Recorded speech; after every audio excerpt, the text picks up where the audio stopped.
Doy lectura a la palabra del Señor en Mateo capítulo 8, versículos del 5 al 13. Dice: entrando Jesús en Capernaum, vino a él un centurión rogándole y diciendo: Señor, mi criado está postrado en casa, paralítico, gravemente atormentado. Y Jesús le dijo: yo iré y le sanaré. Respondiendo el centurión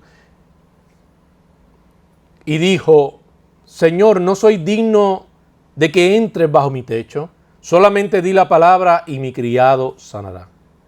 Porque también yo soy hombre bajo autoridad y tengo bajo mis órdenes soldados, y digo a este ve y va, y al otro ven y viene, y a mi siervo haz esto y lo hace. Al oírlo Jesús se maravilló y dijo a los que le seguían: de cierto os digo que ni aun en Israel he hallado tanta fe. Y os digo que vendrán muchos del oriente y del occidente y se sentarán con Abraham, Isaac y Jacob en el reino de los cielos. Mas los hijos del reino serán echados a las tinieblas de afuera. Allí será el lloro y el crujir de dientes. Entonces Jesús dijo al centurión: ve, y como creíste, te sea hecho. Y su criado fue sanado en aquella misma hora. Padre, gracias. Gracias, Señor, porque eres un Dios misericordioso. Y tu palabra atestigua que así es. Tú eres misericordioso, eres amoroso. Ciertamente eres justo. Pero exhibes tu misericordia continuamente, todos los días, aún permitiendo que aquellos que blasfeman tu nombre sigan respirando. Señor, gracias. Gracias por tanto amor, gracias por la salvación, por concedernos la salvación, por perdonarnos, por atraernos hacia ti. Gracias, Señor, por abrir nuestros ojos.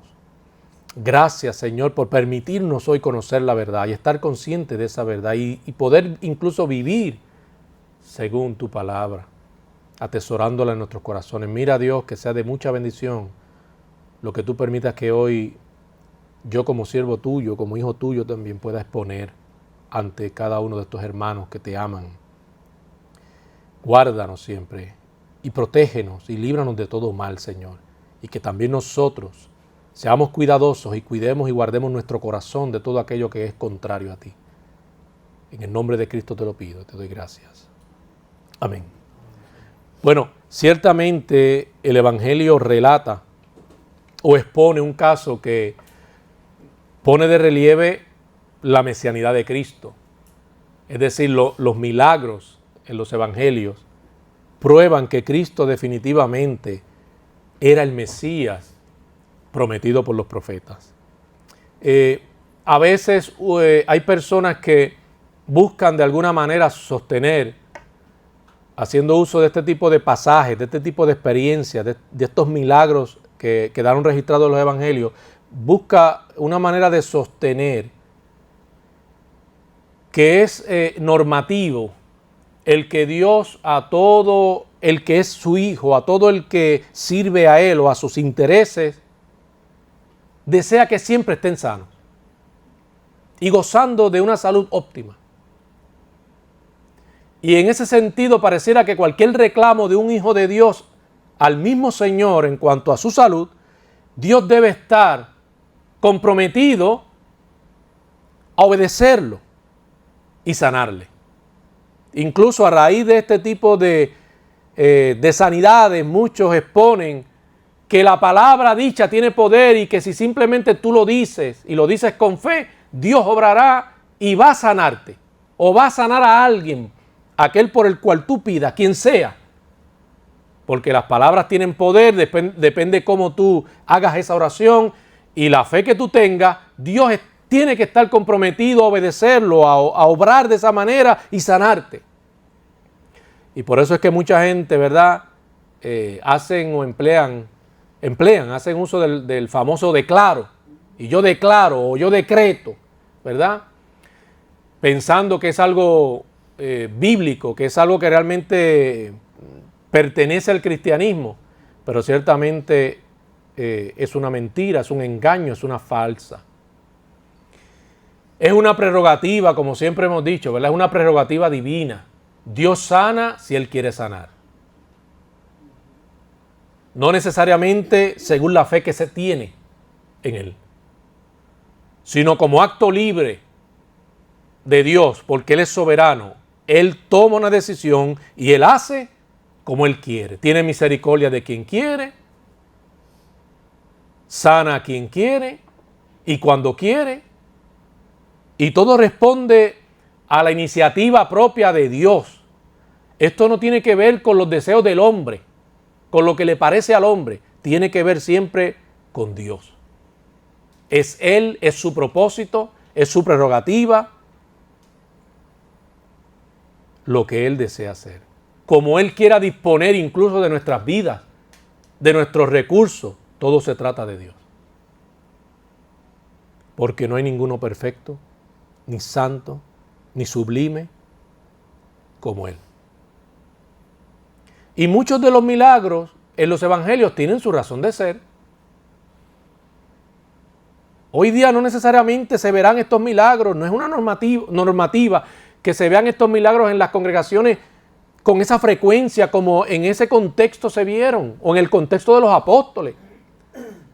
Porque en ese momento era necesario que pasara de esa manera, porque estos milagros confirmaban esa mesianidad, que Él era definitivamente el Cristo que había sido prometido desde la antigüedad. Y era como una marca distintiva. Era una especie, también se puede decir, como un sello, algo que evidenciaba que definitivamente Él no solamente era hombre, sino también divino y sobre todo el Salvador. Había llegado el Salvador. Había venido el Salvador. Hallaron cumplimiento las profecías referente a Él porque Él vino, se encarnó, está ahí, ejerciendo su ministerio.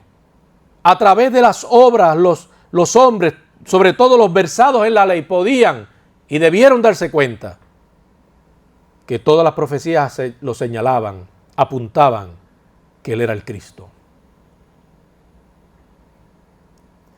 Tenía el poder mesiánico. Y eso quedaba atestiguado por medio de ¿qué? Ese poder mesiánico quedaba atestiguado por medio de esos milagros que iba haciendo. Puede recibir a cualquier persona que realmente confía o esté dispuesta a confiar en Él. Y esto es algo más allá de aquel que no ha conocido al Señor. Debe acercarse, debe confiar, pero aún los que somos hijos de Dios continuamente debemos confiar, debemos creer. No necesariamente que Él hará lo que yo deseo que haga, no necesariamente que me sanará de mi dolencia física, de mi malestar físico. No, creer que cualquiera que sea la decisión que Él tome es la mejor. Entender que Él es soberano, que no hay manera de decirle cómo obrar o qué hacer, que Él me conoce mejor que yo mismo, que Él sabe lo que necesito, qué es lo que verdaderamente necesito. Dios siempre nos invita a ver más allá. Dios siempre nos persuade a contemplar aquello que es primario, que es prioridad, que supera en valor cualquier otra cosa, incluyendo la salud física.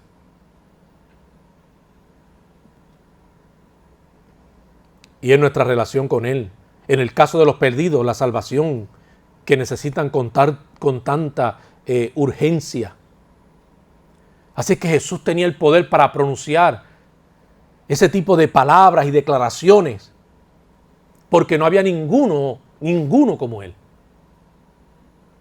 Las palabras que Él pronunció, no había judío, por más versado que fuese en la ley, no había judío que pudiera exponerlas como Él las expuso o como Él las pronunció. con la autoridad que le caracterizó y que únicamente le podía caracterizar a él. De hecho, la gente no estaba asombrada precisamente por su doctrina. No solo los milagros, sino cómo este hombre habla, con la autoridad que habla, las cosas que expone.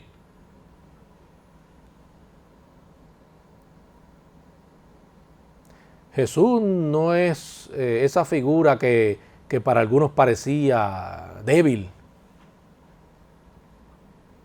El problema es que para mucha gente la humildad es debilidad. No, Jesús fue valeroso, valiente, osado, fuerte. Claro, se ve una cierta sensibilidad que responde a su humanidad, porque eso era importante que también estuviera aquí, para que no dudáramos de que Él se hizo ciertamente humano, pero a su vez era divino. Y una de las cosas que esta historia nos enseña es cómo Jesús es capaz de echar a un lado cualquier tipo de barrera imaginable, como la barrera de la ideología. En ese contexto, entre los judíos y los romanos no se llevaban bien.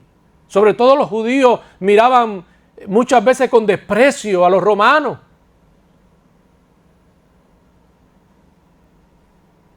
Porque para ellos no era nada agradable estar bajo el yugo romano. De hecho, la esperanza que albergaban era que viniera un libertador y lo librara de ese yugo. Y les concediera libertad. Sin embargo, para el Señor viene a ser más importante esa necesidad del alma, tan importante que está dispuesto a superar cualquier tipo de barrera, incluyendo la ideológica. Él no miró a quién para entonces decidir obrar en favor de la persona y glorificarse en la vida de la persona, no. Y déjeme decirle, a veces hay creyentes, lastimosamente, que sirven, pero sirven con prejuicio. No se puede servir al Señor con prejuicio. Todas las almas necesitan de Cristo. Y como creyentes no podemos permitir que el prejuicio sea esa barrera que impide, que obstaculiza el que podamos avanzar para llegarnos a cualquier persona, independientemente de la raza, lo que la persona crea, para exponerle la verdad del Evangelio glorioso del Señor. Pero a veces nosotros condicionamos el amor que Dios nos ha invitado a compartir con otros, lo condicionamos. Si yo sé que alguien posiblemente me va a maltratar, quizás por yo irle a hablar de Cristo, pues yo no me quiero exponer, entonces nos queremos cuidar tanto que lo que hacemos es que no cumplimos con lo que Dios ha demandado de nosotros por ese tipo de prejuicio. O por simplemente el que dirá, no, mira, me van a ver acercándome a una persona que ha sido estigmatizada en la sociedad porque es así, por esto, aquello. Y entonces nosotros, pues mire, evitamos. No, amado, si hacemos eso, le faltamos al Señor. Incluso a veces hay creyentes que creen que por acercarse a una persona no cristiana se contagian de su maldad. Sin embargo, vemos a un Cristo que comía en la mesa junto a los pecadores. No participó de sus pecados jamás. Pero él entendía, él sabía muy bien a qué había venido. Él estaba consciente siempre de cuál era su mayor necesidad, aunque ellos mismos no estaban conscientes. ¿Quién, si el Señor no le alumbra, va a poder entender que necesita ser salvo? Nadie. ¿Quién puede acercarse al Señor arrepentido si primeramente Dios no lo alcanza a Él? Interviene por medio de su Espíritu para que surja esa convicción sobre esa necesidad grande que tiene de ser perdonado? Nadie. Pero el Señor toma la iniciativa en la salvación. Nosotros los creyentes tenemos que entender que hemos sido separados, apartados, para amar la santidad de Dios, estando dispuestos a hacer en este mundo la voluntad de Él, que no es otra como iglesia que predicar a aquellos que necesitan ser salvos, a aquellos que necesitan experimentar ese amor liberador del Señor. Así es que al Señor nadie podía convencerlo para que se parcializara a favor de uno o si no a favor de los otros. No, amado. Él vino a servir. Él vino a buscar lo que se había perdido. Y esos que se habían perdido eran tanto judíos como gentiles. Todos. Sin excepción. Y a veces es triste que uno pueda ver creyentes haciendo excepción. No, amado, no se puede. Solo por librarse quizás del ataque, ¿verdad? Solo por librarse quizás del estigma, del señalamiento, de la acusación, de lo que sea, de la censura de alguien. O, peor aún, del legalismo que otros creyentes arrastran, que no responde al verdadero cristianismo, al evangelio de Cristo. Y nosotros no podemos permitir ser dominados tampoco por eso, amado, por esa corriente legalista. ¿Cómo como creyentes podemos ser luz? ¿Cómo? Si no es acercándonos allí donde hay oscuridad. Porque yo no pudiera entenderlo, no hay otra forma. La luz hace falta donde hay oscuridad.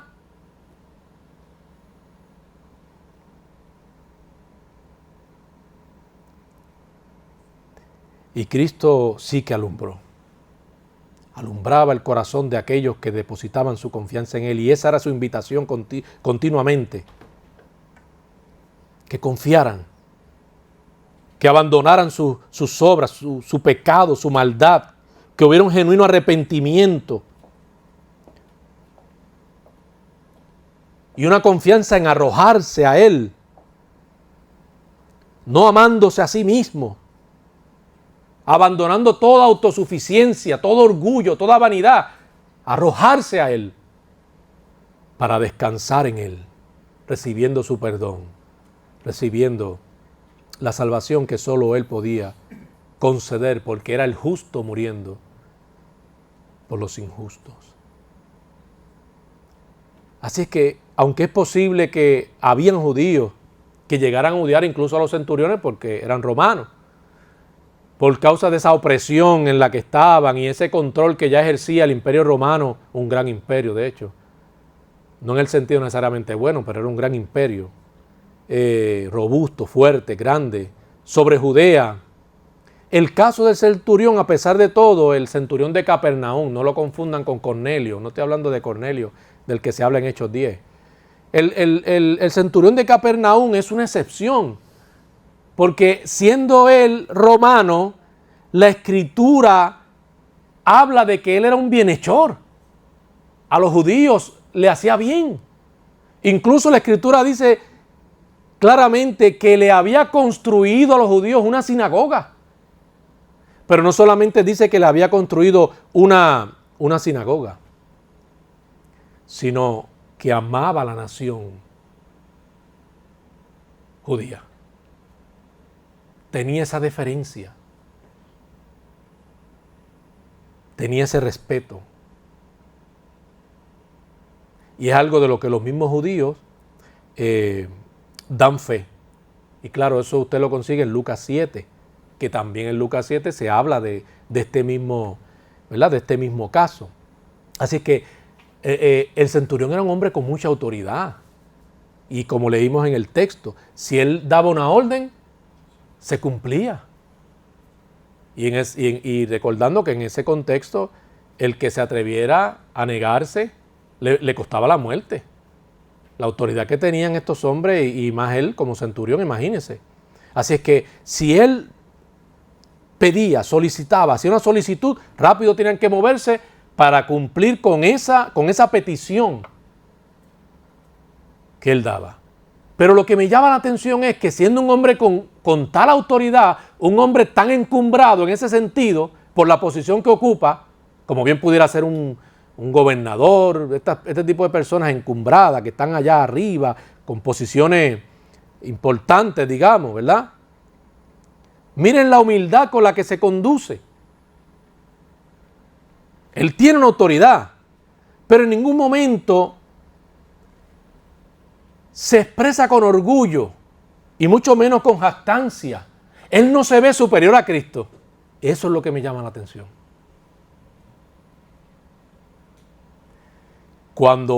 Pareciera que cuando va a hacerle esa solicitud se despoja, se olvida del cargo que ocupa. Y es por alguna razón. Algo ha venido escuchando de Jesús. Algo de alguna manera ya le ha persuadido en el corazón. Yo pienso que hay una convicción que ya está naciendo en él,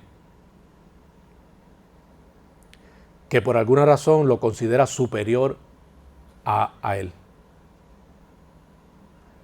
Y lo considera superior porque miren la manera en la que hace la solicitud. Es un hombre que está acostumbrado a dar una orden de mando con autoridad, como alguien que se impone, ¿verdad? Pero a Jesús no lo manda, no lo ordena, le ruega, le suplica. Como alguien que está consciente, dependo yo de ti. Dependo de tu autoridad, de tu poder. Es algo que solo tú puedes hacer. Amado, eso no es poco decir. Eso no es poco decir. Esto es ver nacer la convicción en una persona que eventualmente tenemos la certeza terminará abrazándose al Señor.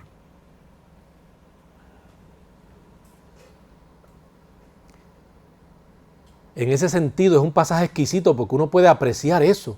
¿Cómo es que Dios va obrando en las personas, aún en personas de autoridad? ¿Cómo es que el Evangelio es para todos? ¿Y cómo es que no hay ninguno más grande que Cristo? Tenemos a un hombre encumbrado con una posición como la que tiene, versus estamos hablando de alguien que nació en un pesebre, sin mucha riqueza, con mucha sencillez. Pero Cornelio ve en Jesús algo mucho más grande que eso.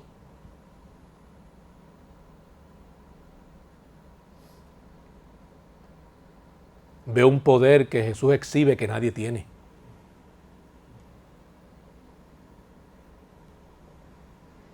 Así es que Cornelio podía ser respetado por los judíos y lo era. La nación de Israel en cierto sentido tenía esa simpatía con él porque él había sido bienhechor, había sido bueno con los judíos y los judíos mismos, los ancianos judíos daban testimonio de eso. Pero él no era mayor que Cristo. Ahora en Lucas, si uno lee en Lucas 7, que tiene que ver con lo mismo, allí hay un ángulo que se añade, que es interesante y nos permite apreciar otras cosas importantes. Aquí aparece el centurión de Capernaum rogando él. Él va por sí mismo y ruega a Cristo. Pero en Lucas, el escritor del Evangelio de Lucas, ¿verdad? Que es Lucas, médico, dice en el texto, expone en el texto, que los ancianos judíos rogaban a Jesús por el siervo del centurión, aparentemente a petición del mismo centurión. Entonces, ¿es esto una contradicción? No es una contradicción. En la Escritura no hay contradicciones. Aporta, es un ángulo adicional importante, pero no hay una contradicción. Y las únicas dos interpretaciones más plausibles sobre eso, probables, son que tanto el que tanto los ancianos judíos como el centurión de Capernaum, todos ellos estaban rogando, estaban pidiendo a Cristo por el siervo del centurión. Y lo otro probable, que el centurión entonces hace esa solicitud, usa como intermediario a los ancianos, ¿verdad? A estos ancianos judíos para que ellos presentaran ese reclamo de él para que Cristo fuera a sanar a ese siervo suyo.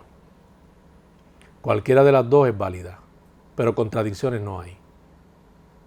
Lo más probable es que tanto Cornelio como los judíos ancianos, ya enterados y conscientes, estaban todos clamando, pidiendo al Señor que Dios hiciera algo, ¿verdad? Que Dios obrara, se apiadara, tuviera misericordia. Así es que eso no representa ningún problema, no es una contradicción, sino vea más bien cómo se complementan, cómo se va complementando una verdad, ¿verdad? Cuando uno considera el ángulo que aporta un escritor y el otro, pero no es un, ¿verdad? No se están contradiciendo en lo absoluto. Al contrario, los hechos se están confirmando. Aporta los hechos, no los está negando. Está abundando sobre los hechos y eso es positivo. ¿Ve? Así que es algo confiable lo que dicen tanto Mateo como lo que expone también Lucas. Así que la barrera ideológica no importa. Debemos estar dispuestos a superar ese tipo de barreras ideológicas. Hay gente que va a venir que cree en un montón de cosas. Eso no es razón para alejarse, para descuidar la labor que tenemos por delante. No es razón para dejar de testificar a ellos. No es razón para dejar de predicarles el evangelio. No, al contrario. Es cuando más tenemos que pedir a Dios que vierta de su amor en nuestros corazones para ser nosotros capaces de amar semejante a como Cristo amó. Así que Jesús tenía el poder para obviar ideas. A veces hay que obviar las ideas.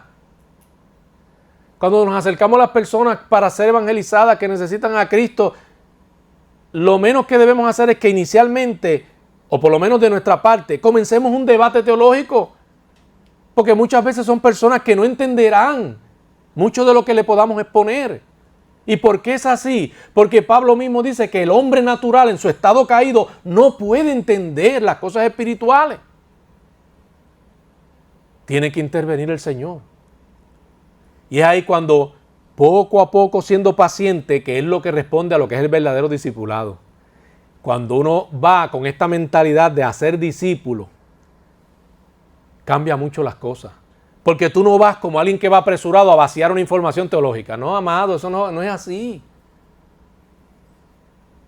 Tú vas a exponer la verdad del Señor sabiendo que tendrás que ser paciente.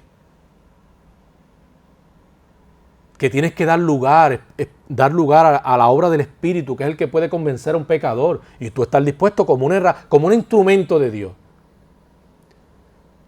Si esa convicción nace, si hay una inquietud, como en el caso de Cornelio, que pues tú te vas a dar cuenta.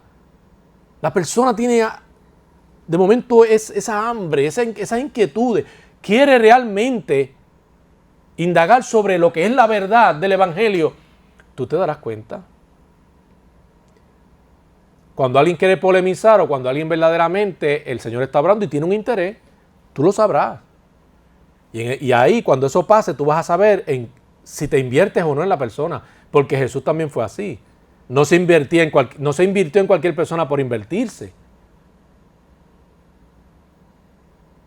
Él conocía lo que había en el corazón, los pensamientos de los hombres. Así que a veces hay que obviar las ideas y los prejuicios que dividen a los hombres. No es que hayan temas que no importen, es que a veces hay que enfocarse en lo que es de momento prioridad. Antes de discutir otros temas que pasan a ser importantes, ¿cómo tú los vas a discutir si la persona ni ha nacido de nuevo? ¿Qué provecho va a tener si no va a entender? Pero el Señor fue capaz de superar esas barreras ¿verdad? Que dividen a vecino contra vecino, raza contra raza, nación contra nación, empleado contra empleador, hijo contra padre, esposa contra esposo.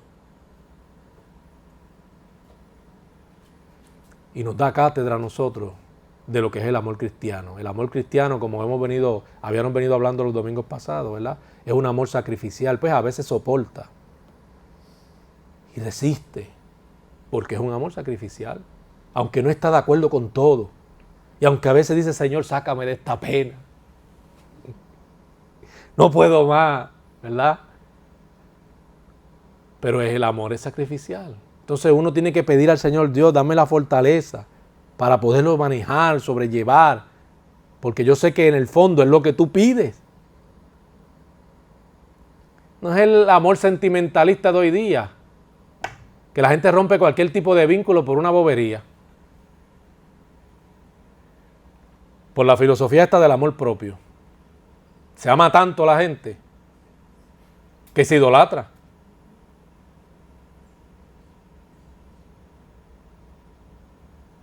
Entonces cuando eso pasa, por cualquier cosa, uno lo que hace es que rompe cualquier vínculo, porque eso nos lleva a pensar que somos tan importantes que al ser así no estaremos dispuestos a amar sacrificialmente, sino que vamos a estar condicionando siempre el amor. Yo voy a amar, depende, porque yo importo demasiado. ¿Ves? Eso, amado, no, eso no pertenece al cristianismo. Jesús fue el hombre más rechazado, traicionado, odiado y sin razón. Y seguía amando a los hombres, seguía amando a las personas. Ese es el amor cristiano, amado. Ese es el amor cristiano. La santidad del cuerpo no es la prioridad para Dios. Eso es algo importante que debemos ver, como al principio decía. No es una normativa que Dios va a sanar a todo el mundo por ser cristiano, por declarar una palabra, una oración, pretender que es uno el que tiene el poder o que acciona el mover de Dios para que obre milagrosamente en uno porque uno ha declarado bonitamente o ha usado unas palabras que son esas palabras como las mágicas, decreto, declaro. No, amado, no, ese es un engaño, es una mentira satánica. La sanidad física es una prerrogativa divina y el sufrimiento es algo que tenemos que entender que Dios también usa para nuestro bien y para su gloria. Y aunque sea difícil reconocerlo o aceptarlo, esa es la verdad que presentan las Escrituras. Y es difícil para muchos aceptarlo, como les decía en el estudio, porque ellos entienden que el Dios que describe la Escritura, pues si es amoroso, no puede ser que permita, ¿verdad?, el sufrimiento en la vida de sus hijos.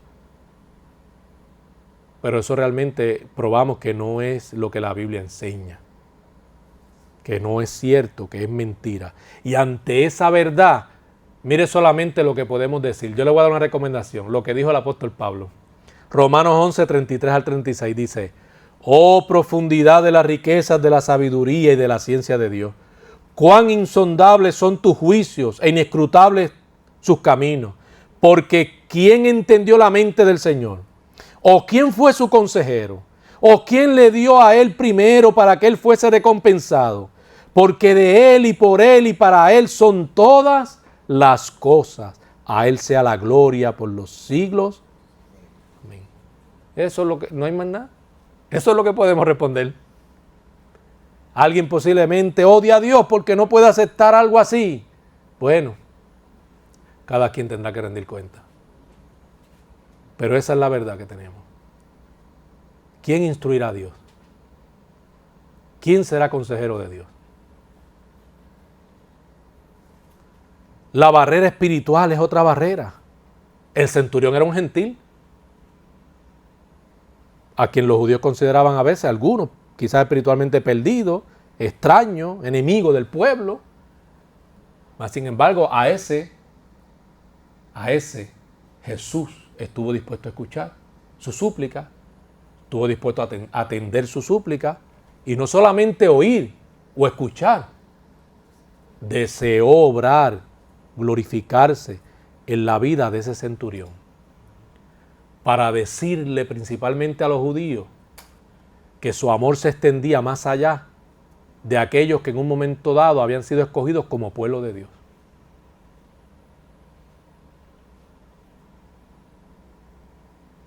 Que esto se trataba del amor de Dios y se trataba de de Dios mismo, que deseó tener misericordia de quien deseó tener misericordia.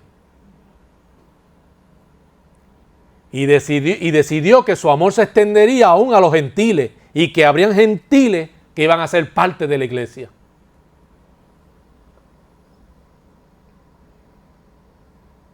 A veces es triste cuando escuchamos personas, o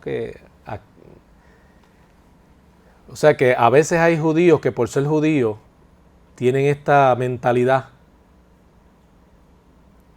de que van a ser salvos solo por pertenecer a la nación judía. Y es algo parecido a lo que pasa con el puertorriqueño. No, amados, somos la isla más bendecida, tenemos el cordero en nuestro símbolo, en nuestro logo está el cordero.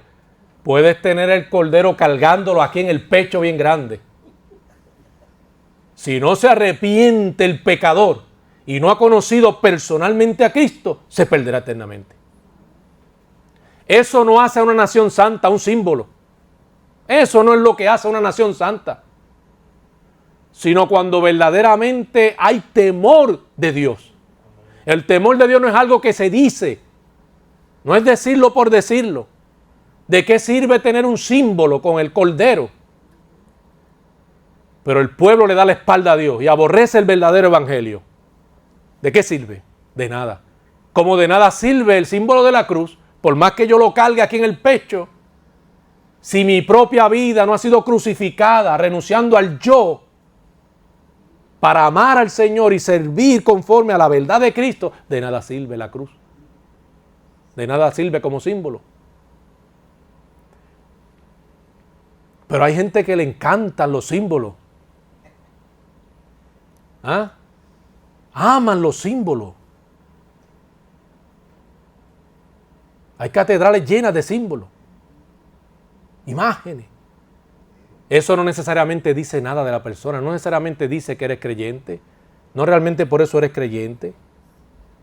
Puedes tener un eslogan bien bonito que suene cristiano en tu carro, que cubre todo el cristal de atrás, para que la gente lo vea. Eso no necesariamente dice que tú realmente has nacido de nuevo. Pero esas cosas impresionan a algunos. A Dios no. A Dios no. Dice la Escritura que Dios conoce los que son suyos. Y en su momento serán separados. La paja y el trigo no pueden estar siempre juntos. En su momento serán separados. Así es que los judíos a veces, ¿verdad? Con este orgullo nacional y somos los judíos, tenemos la ley. Sin embargo, ellos rechazan y cierran la puerta al Cristo del cual los profetas hablaron. Y este abre la puerta y se extiende a los gentiles, a aquellos que no necesariamente conocían la ley. Eventualmente, cuando usted va a Hechos 10, ahí seguirá viendo lo que va pasando con ¿quiénes? Con los gentiles. Que Pedro queda maravillado, que se derramó el Espíritu y Dios allí se glorificó en la casa de un gentil. Y volvió Dios a confirmar que Él no solamente estaba interesado en salvar a los judíos, a quienes fueran de procedencia judía, no. Así es que nosotros tenemos que saber, ver cómo en el nombre del Señor derivamos cualquier tipo de, ¿verdad?, de barrera. Él estuvo dispuesto a hacer cuanto pudo.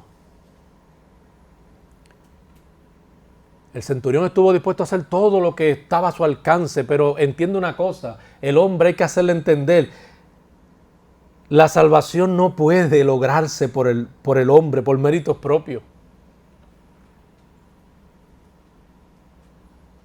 Es una prerrogativa divina. Depende de Dios. La Biblia dice que los que el Padre me entregó, hablando Cristo, los que el Padre me entregó, la salvación no la puede alcanzar el hombre por su propia cuenta. La autosuficiencia hay que dejarla a un lado, de nada sirve. Somos invitados a depender, el hombre es invitado a depender y a confiar totalmente en el Señor. Eso expone de manera clara lo importante que es entender lo que es la gracia. El hombre no puede salvarse por sí mismo. Solamente por gracia podemos ser salvos. Solo la gracia puede no solo cambiar nuestra vida, o sea, transformar nuestra vida, sino también hacer posible que amemos el mandamiento de Cristo y deseemos vivir de acuerdo al mandamiento de Cristo. Que nuestros actos, pensamientos, manifiesten o reflejen ese carácter del Señor. Así es que no importa el hombre el poder que tenga, lo encumbrado que esté, la fama que tenga, la riqueza que tenga, la aceptación social que tenga, todas esas cosas pasan a un segundo plano. Eso no es tan importante, pero son las cosas importantes para la gente hoy. La gente mata por el poder. ¿Qué no hace la gente? En las redes sociales nosotros vemos eso. ¿Qué no está dispuesta a hacer muchas personas? ¿Hasta dónde están dispuestas a llegar? Por tener muchos likes. Por llamar la atención hacia sí.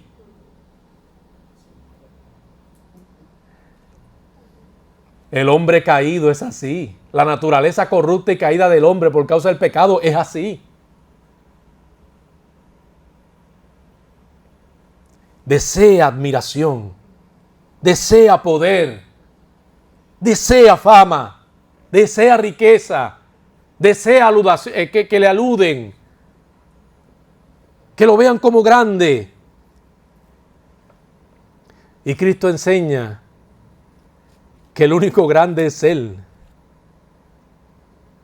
Y que lo que importa es que Cristo esté entronizado en el corazón del hombre. Nada puede superar en valor a Cristo y nada puede reemplazar realmente esa necesidad que tiene el hombre, que es el Señor en su vida. Nada. ¿De qué le vale al hombre que granjear el mundo entero y al final su alma se pierda? Si nuestros pensamientos están centrados en cosas como esa, nuestra sinceridad va a ser débil y deficiente. No hay manera de servir a Dios como corresponde si aún nosotros como cristianos estamos demasiado enfocados en las cosas materiales, en las cosas pasajeras. Si esas cosas, si estamos afanados por ellas, no es posible, amado, servir bien a Dios. No. Permitamos que sea Dios el que se encargue de nuestras necesidades y demos la prioridad al Señor. El poder de Jesús fue motivado por el amor. ¿Qué motiva a Jesús a hacer lo que hizo? No son los méritos del centurión, no es lo bueno que es el centurión. Como todo lo que motiva al Señor, su propio amor. Su amor. Dios es un Dios amoroso. El centurión estaba derramando su vida a favor de otra persona. Y claro, eso fue algo digno de admirar y llamó la atención del mismo Jesús, quien dijo que no había visto tal fe como en el caso del centurión. Pero no nos confundamos. No pensemos que esto quiere decir que el favor de Dios se gana. Tengamos cuidado cómo interpretamos la Escritura. Que el Señor reconociera tal fe no quiere decir que la benevolencia y bondad de Dios se gana. Que la salvación se puede ganar. No. Siempre será un acto libre de Dios. Él obra como quiere. Bien Dios podía no hacerlo, pero decidió hacerlo. Pero nunca el hombre debe pensar que si Dios obra a favor suyo y le bendice, no es por lo bueno que uno es por lo bueno que es Él. Debemos ver a Dios en Cristo. Debemos ver el valor en cada hombre, aún el más pobre y no aceptable. Porque cada ser humano fue creado a imagen y semejanza de Dios. Filipenses 2:3-4 dice, no hagan nada por egoísmo o vanidad, más bien con humildad. Consideren a los demás como superiores a ustedes mismos. Cada uno debe velar no solo por sus propios intereses, sino también por los intereses de los demás. Así que Jesús felicita al centurión por su fe. Pero la bendición de Dios no la tiene necesariamente porque haya creído. Si bien Dios demanda y pide que crean en Él, por sobre todas las cosas, un acto soberano y libre de Dios, hacer lo que hizo o hacer lo que le parece que es más conveniente hacer. Muchos vendrán por la fe. Pero cuando hablamos de venir por la fe, tenemos que está implicado que el Señor por su Espíritu ha obrado y ha traído la convicción. Nadie puede venir si no tiene esa convicción. Y muchos vendrán de todas partes. Muchos se sentarán en el cielo con Abraham e Isaac y Jacob. No solo personas de procedencia judía. ¿En qué medida llevamos las necesidades de nuestros seres queridos al Señor? ¿En qué medida rogamos por ellos? ¿En qué medida estamos nosotros dispuestos a exponer el Evangelio con amor, deseando que realmente sean salvos? ¿En qué medida nos preocupamos por los de nuestra propia casa y cuidamos de ellos? ¿O somos sensibles, verdad, a las necesidades que puedan tener, siendo siempre la más apremiante la espiritual? Los demás en nuestro lugar de trabajo, en la universidad, en nuestros hogares, los demás nos ven como una persona confiable, que inspira confianza. Tanto que estarían dispuestos a compartirle un problema, una preocupación. Porque usted goza de buen testimonio, porque le han visto cómo se conduce, porque le han visto que su amor, el amor que profesa por Dios, es genuino, es sincero. ¿Cuántas cosas no se derivan de este suceso? Cosas importantes, amados. Muchas cosas importantes. Dios nos ayude a ser cada vez más semejante a Cristo, a derribar todo tipo de barreras que obstaculiza, que impide que nosotros podamos avanzar en cumplir con la tarea y la encomienda que se nos asignó de predicar a todos sin excepción, porque el deseo de Dios es que todos los hombres sean salvos y vengan al conocimiento de la verdad. Padre, gracias por tu amor y misericordia, gracias por este día que has hecho, por esta oportunidad. Bendice a cada hermano. Señor, ayúdanos a entregarnos, a amarte cada vez más, con mayor intensidad, con mayor pasión. Ayúdanos a siempre estar en la plena disposición de que tú obres en nuestra vida, sabiendo que tú deseas que seamos más semejantes a ti. Lo cual implica que vendrán pruebas, tú permitirás pruebas, permitirás el sufrimiento en nuestra vida, para que eso sea posible incluso. Ayúdanos a entenderlo, Señor. Ayúdanos a amarte. Y aún en los días difíciles, ayúdanos a confiar. Sobre todo, Señor, ayúdanos a entender que tú has delegado en nosotros como iglesia esa gran responsabilidad de ir a todo el mundo y predicar el Evangelio. A dar buen testimonio, Señor. Como hombres, mujeres, jóvenes, que tú has rescatado, que tú has perdonado. Que podamos ser luz en medio de las tinieblas. Que estemos dispuestos a ser luz en todo momento. La fe no es circunstancial, Señor. Gracias una vez más. Por Cristo te lo pedimos. Amén.